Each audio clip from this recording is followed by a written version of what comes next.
विद्यार्थी मित्रांनो नमस्कार. ME computer engineering operations research and SYBSc computer science mathematics paper second semester 4. मित्रांनो आजच्या लेक्चरला आपण solving LPP by graphical method वरील एक्झाम्पल नंबर 2 बघतो. एक्झाम्पल असे, solve using graphical method maximize z is equal to 3x1 plus 4x2 subject to constant 3x1 plus 5x2 less than or equal to 30, 2x1 plus 2x2 less than or equal to 20 and x1 and x2 greater than or equal to 0. मित्रांनो हे जे example आहे हे ME computer इंजिनिअरिंगच्या October 2023च्या question पेपरमधील question number 6 मी सोडवायला घेतला आहे, जो की फॉर 5 मार्क्स आहे. अर्थात हा टाईप SYBSc कॉम्प्युटर सायन्सच्या मॅथमॅटिक्स पेपर सेकंडसाठी सुद्धा तितकाच महत्त्वाचा टाईप आहे, म्हणून मी हे एक्झाम्पल सोडवायला घेतलं. ह्याचं सोल्युशन ग्राफिकल मेथड कसं करतो आपण हे तुम्हाला माहिती आहे. सर्वप्रथम सोल्युशन मध्ये आपण म्हणतो consider given constant as equations. ते जे इनइक्वालिटी असते दिलेली त्याला आपण कॉन्स्टंट म्हणतो. ते सर्वप्रथम इक्वेशनच्या स्वरूपात मांडून घ्यावे लागतात. म्हणजे जिथं less than or equal to किंवा greater than or equal to हे सिम्बॉल असतं त्याच्याऐवजी इक्वल टूचं सिम्बॉल घ्यायचं. म्हणजे 3x1 plus 5x2 is equal to 30 हे पहिलं इक्वेशन झालं, आणि 2x1 plus 2x2 is equal to 20 हे दुसरं इक्वेशन झालं. आता हे इक्वेशन जर आम्हाला ग्राफ म्हणून काढायचे असतील तर या लाईनवर असणारे कोणतेही 2 पॉइंट आम्हाला माहित पाहिजे, तरच ही लाईन आम्ही ड्रॉ करू शकतो. अर्थात या 2 लाईन ड्रॉ करण्यासाठी प्रत्येकी 2-2 पॉइंट आपण काढणार आहोत. So for 3x1 plus 5x2 is equal to 30 ही पहिले इक्वेशन होतं. आपण म्हणणार obtaining any 2 points on the line 3x1 plus 5x2 is equal to 30. कसं 2 पॉइंट मिळवणार? पहिल्यांदा आपण लिहिणार put x1 is equal to 0. असं म्हटल्यानंतर या लाईनवर x1 is equal to 0 जर तुम्ही भरला तर इथं तुम्ही 0 लिहिणार आहात. म्हणजे 3 into 0 हा 5x2 आणि इज इक्वल टू 30 तुम्ही जसं तसं लिहिणार. आता 3 into 0 दॅट इज 0. मग तो गुणाकार कशाला लिहायचा? डायरेक्ट तुम्ही लिहिणार 5x2 इज इक्वल टू 30 आणि 5 जर याला डिवाइड केलं तर x2 इज इक्वल टू येणार 6. अशा रीतीनं तुम्ही x1 ला 0 मानलं, x2 शोधून काढला, तो आला 6. म्हणजे पहिला पॉइंट या लाईनवरचा काय झाला? A हे नाव देऊ आपण त्याला. 0 6 x1 0 x2 6. This is first point on this line. Now याच पद्धतीनं त्याच लाईनवरचा दुसरा जर पॉइंट काढायचा असेल तर आता तुम्ही म्हणायचं put x2 is equal to 0. मगाशी x1 इज इक्वल टू 0 म्हणालात, आता x2 इज इक्वल टू 0 म्हणा. On the same line 3x1 plus 5x2 is equal to 30 we get. परत x2 च्या जागी जर 0 लिहायचा तर 3x1 तसा राहील. x2 च्या जागी 0 ठेवलं तर 5 into 0 दॅट इज 0 येणार गुणाकार इज इक्वल टू 30. म्हणजे 3x1 इज इक्वल टू जर 30 तुम्ही लिहिता तर 3 न 30 ला डिवाइड केलं तर x1 इज इक्वल टू सरळ 10 येणार. आता x1 इज इक्वल टू 10 आणि x2 तर 0 होता, म्हणजे हा सेकंड पॉइंट काय झाला? त्याच रेषेवरचा 10 0. ओके, त्याला आपण बी नाव दिलं. मग अशा रीतीनं दुसरी जी रेषा होती 2x1 plus 2x2 is equal to 20, या रेषेवरचे 2 पॉइंट काढूया. मग तसं लिहिलं आपण obtaining any 2 points on the line 2x1 plus 2x2 is equal to 20. अर्थात सुरुवात तीच करायची. x1 इज इक्वल टू 0 घ्यायचा, put x1 is equal to 0 on the line. मग x1 च्या जागी जर मी 0 लिहिला तर 2 into 0 येणार. हा 2x2 जसा तसा राहणार इज इक्वल टू 20 पण जसा तसा राहणार. आता 2 into 0 दॅट इज 0. मग कशाला लिहायचा, सरळ लिहा 2x2 इज इक्वल टू 20 आणि 2 जर याला डिवाइड केलं तर 10चा भाग जातो, म्हणजे x2 इज इक्वल टू 10. अशा रीतीनं तुम्हाला x1 इज इक्वल टू तुम्ही 0 म्हणालात आणि x2 तुम्हाला 10 मिळाला. हा त्या लाईनवरचा पहिला पॉईंट, ज्याला आपण सी नाव दिलं. ओके, सिमिलरली परत त्याच लाईनवर आता x2 इज इक्वल टू 0 घ्या. मगाशी x1 0 घेतला, आता x2 0 घ्या. x2 is equal to 0 on the same line 2x1 plus 2x2 is equal to 20. We get काय 2x1. x2 तर 0 आहे, 0 इंटू एनिथिंग इज 0 येते, इज इक्वल टू 20. मग 2x1 इज इक्वल टू जर 20 आहे तर 2 ने डिवाइड करा. x1 इज इक्वल टू येणार 10, 20 ला 2 ने डिवाइड केला 10 आला. So x1 is equal to जर 10 आहे तर तो पॉइंट आपण डी या नावाने देऊया. x1 10 आहे, x2 0 आहे. पण तुमच्या लक्षात हे पण आलं असेल की 10 0 हाच पॉइंट आम्हाला मगाशी मिळाला होता, त्याला आपण बी नाव दिलं. थोडक्यात ही दोन्ही नावं एकाच पॉइंटची आहेत हे विसरू नका.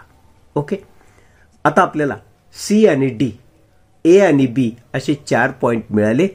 ते आपण ग्राफ पेपरवर आखणार आहोत आणि त्यातनं जाणाऱ्या रेषा काढणार आणि पुढं या ग्राफला आपण सोडवणार. ओके, आता मित्रांनो आपण तो ग्राफ ड्रॉ करणार आहोत. 2 कॉन्स्टंट आम्हाला दिलेले आहेत, म्हणजे त्याचे 2 इक्वेशन आपण मिळवले. ते 2 इक्वेशन या ग्राफवर आपण लाईन म्हणून ड्रॉ करणार आहोत. ओके, हा x1 ॲक्सिस आहे. 1 to 10 हे निर्देशक मी प्रत्येक 1 सेंटीमीटरवर, so 1 centimetre is equal to 1 unit घेऊन हे ॲक्सिसवरती निर्देशक मी लिहिले. हा x1 axis, this is origin. हा x2 ॲक्सिस, यावर सुद्धा 1 centimetre is equal to 1 unit या पद्धतीनं मी हे निर्देशक इथं आखून घेतले. आता मला ग्राफ ड्रॉ करताना ते 2 पॉइंट ड्रॉ करायचे. पहिल्यांदा ए आणि बी. ओके, मग ए आणि बी, ए पॉइंट काय होता आपला माहिती का, 0 6, म्हणजे x1 वर 0 होता, x2 वर 6 होता. हा आमचा पहिला पॉइंट होता. तर मित्रांनो अशा रीतीनं मी या इथं ए हा पॉइंट नोंदवला 0 6. त्यानंतर सेकंड पॉइंट होता आपला बी, तो होता 10 0, म्हणजे x1 इज इक्वल टू 10 हे बघूया इथं, आणि x2 इज इक्वल टू 0 हे बघूया इथं. असा पॉइंट या इथं मी बी हा पॉइंट काढणार. हे बघा, या इथं मी बी हा पॉइंट 10 0 काढला. मग साहजिक आहे मित्रांनो, हा बी आणि हा ए जोडून आपण एक रेषा आखणार. तर अशा रीतीनं हा ए आणि हा बी यांना जोडणारी ही रेषा मी आखली आणि या रेषेचं इक्वेशनही लिहून टाकलं. 3x1 plus 5x2 is equal to 30. आता मला सी आणि डी हे 2 पॉइंट आखायचे आहेत. तुम्ही सी चे निर्देशक पाहिले असतील. सी चे निर्देशक होते 0 10, म्हणजे x1 वर 0 तर x2 ॲक्सिस वर 10. हे या इथं हा सी पॉइंट असणार आहे. ओके, आणि त्यानंतर डी हा पॉइंट परत या इथंच आपण आखलेला आहे. 10 0 हा डी होता, म्हणजे थोडक्यात जे बी तेच डी, त्या तिथंच बी पण येतो, तिथंच डी पण येणार आहे. ओके, कारण बी होता 10 0 जो आपण इथं आखला, तर डी पण 10 0च आहे, म्हणजे याच पॉइंटवर असणार. तर हे बघा मित्रांनो, हा पॉइंट सी आणि हा डी. सी आणि डी ला मी जोडणारी ही रेषा आखली. ज्याचं इक्वेशन लिहिलं मी 2x1 + 2x2 = 20. अशा रीतीनं ही रेषा मी जोडून घेतली, त्याचं इक्वेशन पण लिहून टाकलं.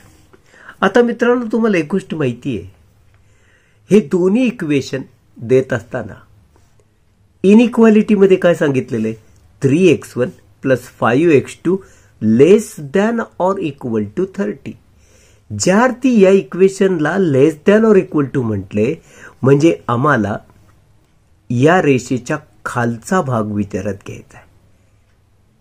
ओके, जर या रेषेच्या खालचा भाग विचारात घ्यायचा म्हणजे हा इकडे, आणि दुसरी रेषा आहे ती 2x1 + 2x2, हे पण <= 20 म्हणलं म्हणजे या रेषेच्या सुद्धा खालीच पाहिजे. अशा रीतीने याही रेषेच्या खाली घ्यायचे, याही रेषेच्या खाली. जर आपण या रेषेच्या खाली घेतलं तर इथला भाग आपण घेऊ शकत नाही, कारण तो झाला या रेषेच्या वरचा भाग. आता जर या रेषेच्या खालचा भाग घ्यायचा आणि जर आपण हे घेतलं तर या रेषेच्या वरचा भाग होईल. त्यामुळं आम्हाला या आणि या दोन्ही रेषांच्या खालचा भाग घ्यायचा आहे. शिवाय x1 > 0 म्हटले आणि x2 पण > 0 म्हटले म्हणजे x1 च्या वरचा, x2 च्या राईट साईडचा आणि या दोन लाईनच्या खालचा भाग, हे जर आम्हाला कॉमन घ्यायचा असेल तर आम्ही फक्त हा एवढा भाग विचारात घेऊ शकणार. ओके, या रेषेच्या खाली म्हणजे या इथं येईल, इथं येणार नाही, कारण इथला जर भाग या रेषेच्या खालचा घेतला तर तो याच्या वरचा भाग होईल, जो की आम्हाला चालणार नाही. म्हणून या दोन्ही रेषांच्या खाली जर घ्यायचा असेल तर केवळ आणि केवळ एवढाच भाग आम्हाला शेडेड पोर्शन म्हणून लिहावा लागेल.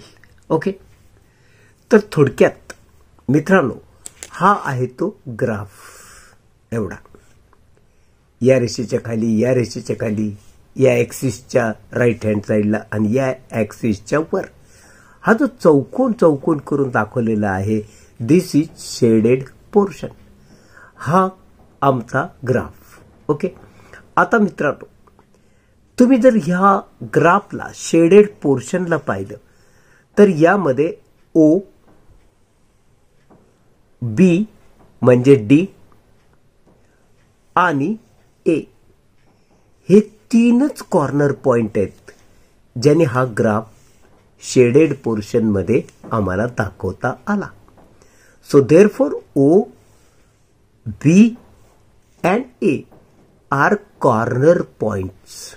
ओके, आता हे कॉर्नर पॉइंट्स आपण ऑब्जेक्टिव्ह फंक्शन मध्ये यांचे निर्देशक टाकून किमती काढणार आणि जी व्हॅल्यू मॅक्सिमम येईल आणि ज्या निर्देशकला येईल ते त्याचं सोल्युशन असेल. म्हणजे x1 किती, x2 किती हे सोल्युशन, आणि मॅक्सिमम व्हॅल्यू जी येईल ती मॅक्सिमाइज म्हणून आम्ही लिहिणार. Okay, now from above graph please note point B is 10 0 and point D is also 10 0. So these 2 points are same points, that is B is equal to D 10 0. Please remember. Now the corner points are O, B, A.